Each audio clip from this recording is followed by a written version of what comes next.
Just when you think about this project and doing it here in Sacramento, I know it's a big undertaking, especially, with a quarantine and having a pandemic can't make it any easier. Just the motivation to do this in this community, even though you now work in Kansas. Yeah, this was, something that's always been a vision, even early on in my time with the Sacramento Kings and within the community of Sacramento. But, one of my first big projects as the head strength coach with the Sacramento Kings was building that weight room in Golden One Center.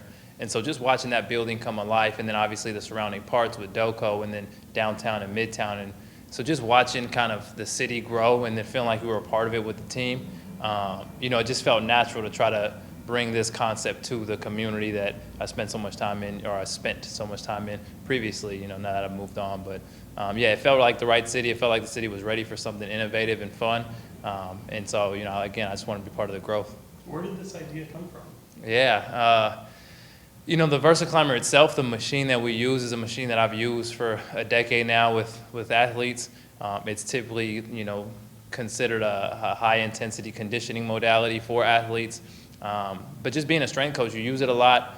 You understand the power of it, not only from a conditioning side, but also from a physique side or a body recomposition side. And then obviously music is so natural to us in the weight room. Like we use music to motivate our athletes all the time. And the dancing is also natural. I mean, it wasn't uncommon for me to be playing, the latest song in the weight room with the players. We're all dancing, having a good time. And so, when you just start to look at those things come together, it's like, well, wow, if we put these machines that we know are effective, but we pair them with the music and the dancing that we know we like to do to keep, stay motivated. And then you throw some lights on top of it, and it almost blends like the party scene with a workout. And that was really the goal, because I think in general, when you think of fitness, it should be fun. It should be something that you look forward to doing, and so often that's not the case. But, I thought BASECAMP was a way to kind of bring all that together and make people excited to do something that's actually pretty challenging. Cool. How would you best describe BASECAMP? Yeah. So BASECAMP Sacramento's first and only versaclimber studio. We offer sweat dripping, heart pumping, music motivating, full body, 30-minute workout. So it's full body because within our machine, you're going to use the upper body and the lower body. 30 minutes because I understand that it's very challenging for people to actually fit the workout into their schedule, right? That's probably the number one reason people say they don't work out. It's like, I just don't have time. And we understand everyone has a busy life. So we wanted to appreciate that with a 30-minute concept. And then no impact, right? Second to not having enough time, oftentimes people are either intimidated of starting a workout plan, or they're injured, or they have low back or knee problems. And so for me, it was, well, how do you address all these pain points that people have and then create a concept that makes them want to come in and kind of challenge themselves to reach their goals. Mm-hmm. I think when I first came in here, you even mentioned it kind of resembled that of like a Soul Cycle or something like that. Is it pretty similar in that regard? Yeah, I mean, I think at the top level, the boutique industry is a category that we probably would place ourselves in as a business. It's one modality, so you're going to be on the climber the entire time, similar to like a spin studio where you might spend 45 minutes on a spin bike. You're going to spend 30 minutes on your climber in here. So yeah, very similar to that. We want to capture that community feel, right? When you come in, you're going to feel like there's a community around you that supports you, and that's what's going to keep bringing you back. But I did think that there was also a gap in the industry. I thought that one of those gaps was getting results and really challenging people. And so I thought, we can fill that gap while still capturing all of those positive benefits of the boutique industry. The support staff that you have around you, obviously you can't be in Sacramento all the time due to your job. What does that look like, and how much do you rely on them when you're not here? Yeah, no, a ton. I mean, specifically with BASECAMP, it's a family business. My mother actually serves as a general manager. So, as the opportunity at the University of Kansas presented itself, this thing was already underway. And so it was, how do you find a way to continue this vision while obviously being in the middle of the country? And so it felt natural to bring in my mom, who has ran her own business for more than 15 years. And so, that extension of just, customer care and client interfacing and delivering a service that people are excited about and feel like they're getting taken care of. I knew she would bring that for us. So yeah, it's a family business, and it's important to have that team around you if it's going to succeed, and I knew that from the beginning. So that's who we've got around me right now. You surround yourself oftentimes coming from the NBA and now into college basketball players can widely considered the best athletes in the world.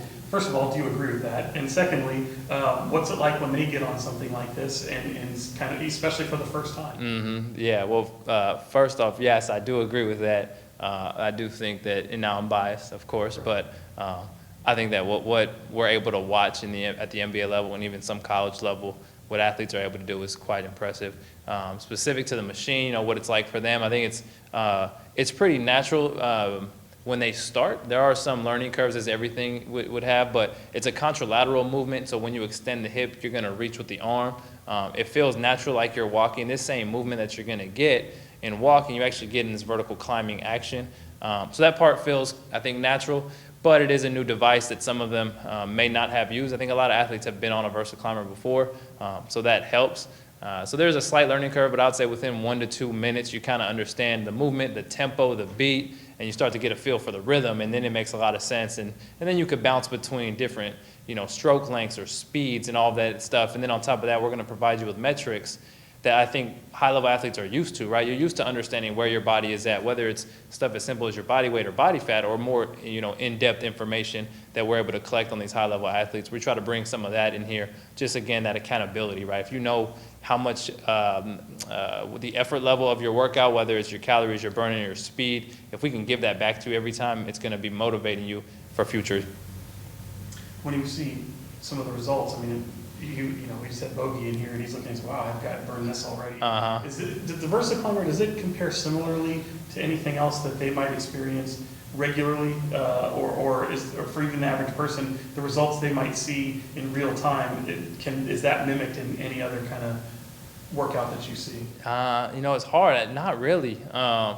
Because every other device is going to have, I think, some limitations. So a spin bike, for example, is primarily legs. You're not going to get a lot of upper body. There's some ski ergs where it's mainly upper body, but not lower body. So this is, really one of the few machines that you can actually get whole body, upper and lower at the same time.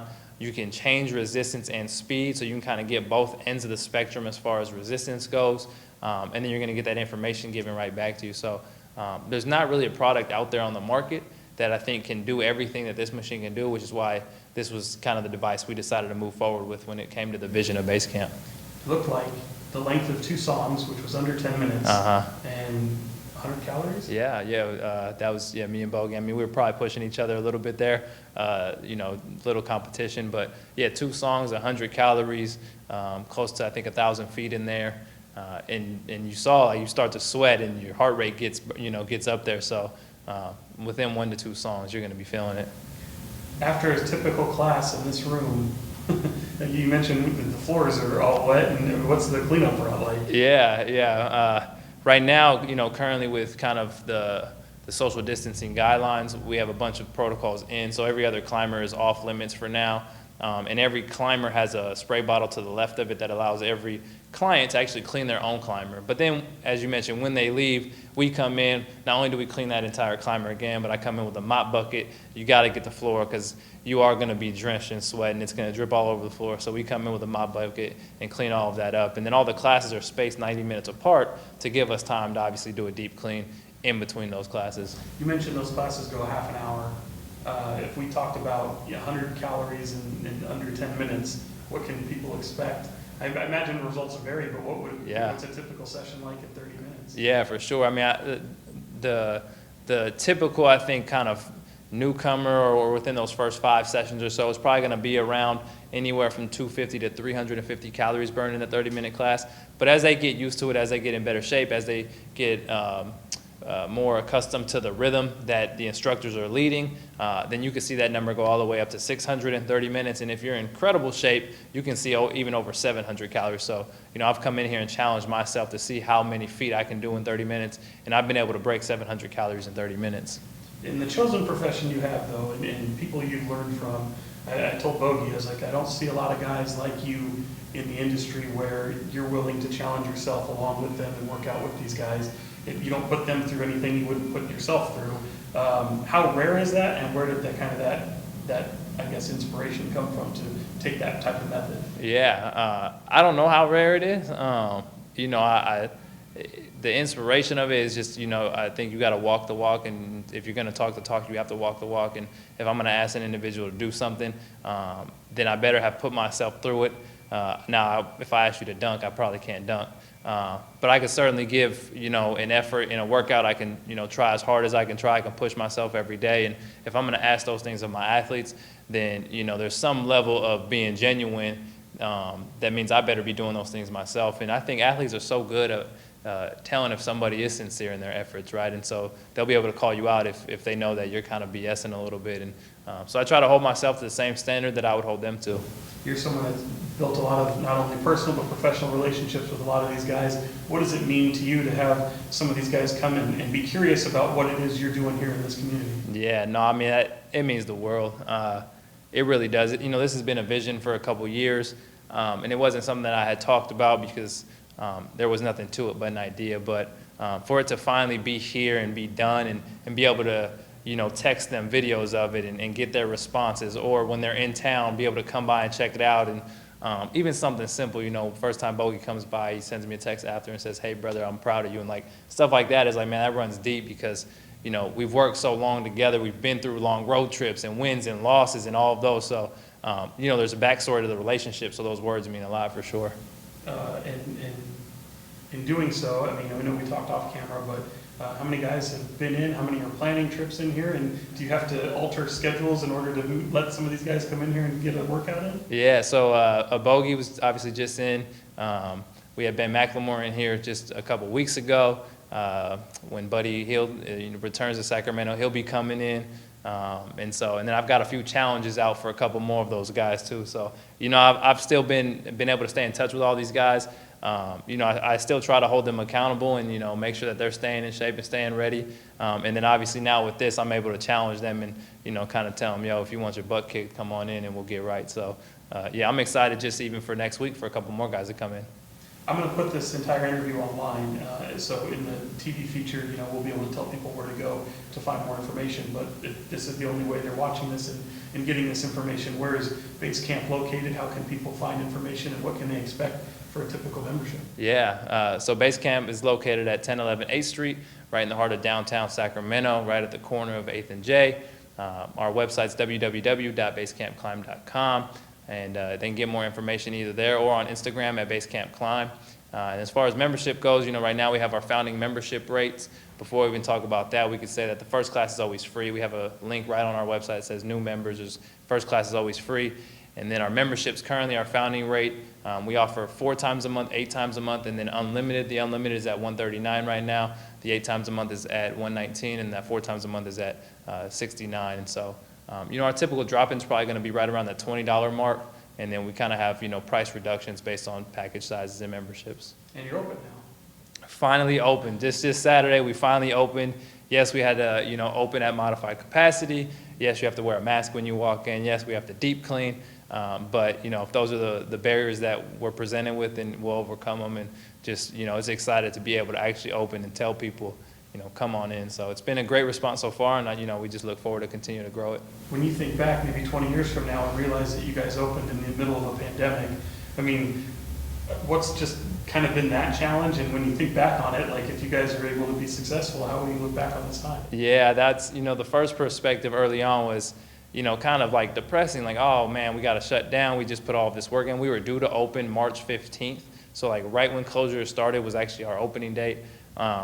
But, you have to change perspective. You got to control the controllables. Again, the same mindset that we try to feed our athletes is the same thing I have to look in the mirror and tell myself at times. And so, it quickly turned into how cool of a story is this going to be, 5 years from now to tell people, hey, we started this business and we started a fitness studio in the middle of a pandemic. And so, knock on wood, we hope it's successful. And if it is, I think it's just going to be more to a story that we were able to tell about, resiliency and our ability to kind of come out of this with something to show for it. Well said. And finally, just for people, Kings fans knew you in terms of what you did here in Sacramento. Obviously, you're on to a new chapter with University of Kansas, and the Jayhawks were a phenomenal team this past year. I know it had to hurt not to be able to play in a tournament setting, but what did you make of just your role in the season and the success that you guys had, and just what the future looks like? Yeah. The punchline is, we finished number 1, unanimous number 1 in the country. I think they did a coaches poll, and like 60% of coaches favored us to win the national championship. So all of that felt good, but we didn't get a chance to validate it. So it's really just, coulda, woulda, shoulda, coulda. But, it was an incredible first season for sure. We had our ups and downs. Obviously, it's a historic program, so to join the culture there and be part of that. But even going in, you almost feel like, well, this team's been very good without me, and so, what am I able to do? So, through the wins and losses and some bumps and bruises, to come out of it still number one, it kind of felt like I was earning my stripes a little bit with the team and earning my keep. And that was something that was big for me going in. It's, yes, I came from the NBA, but no one cares, right? Like once you get there, it's no one cares. What are you going to do for these players? What are you going to do for this program? And so I really try to take a step back and appreciate that perspective and just, quietly do my job. And so it felt, like a little bit of validation to end at number one and know that, I was able to create some impact with the guys and be part of the program. But we certainly didn't get to validate the entire process. And so that was sad, but we now look forward to next season and the years to come and what we're able to do in the future. Final two for you. I know when you leave Sacramento and the NBA and go to a college, I imagine there's a lot you bring with you. I'm sure people steal from everybody, but did you implement anything in college this year with the Jayhawks that maybe you didn't do before with the NBA? There was a few things, obviously the schedule is the biggest one that you got to kind of adjust to. In the NBA, you're going to play 3.4 times a week, I think it is on average. So on average, you're playing every day versus that college basketball. So you're able to implement a more structured, I think, and broader strength and conditioning program just because the controllables are a little bit more. You're able to kind of predict out what the future looks like a little bit better. Travel is a little bit less. So there are, I think, less unique challenges to strength and conditioning and what you're able to do with the players, and that helped a ton, obviously, when you're starting at the ground level with the new program. And then just you enter a program that's under a Hall of Fame coach, Bill Self. Yeah. What is that like? I mean, you've been around good coaches here, but in the college level, it's hard to top Bill Self. Yeah, no, for sure. I mean, that was obviously a huge part of me taking the role was just being able to be a fly on the wall in those rooms and work side by side a Hall of Fame coach. And that's been worth its weight in gold and worth the transition alone, just to be there at practice and watch the coaching happen. Like you said, I was fortunate to work with many good coaches with the Sacramento Kings, but certainly it's been great to step into the college ranks and work with one of the best, if not the best, college basketball coach in the country.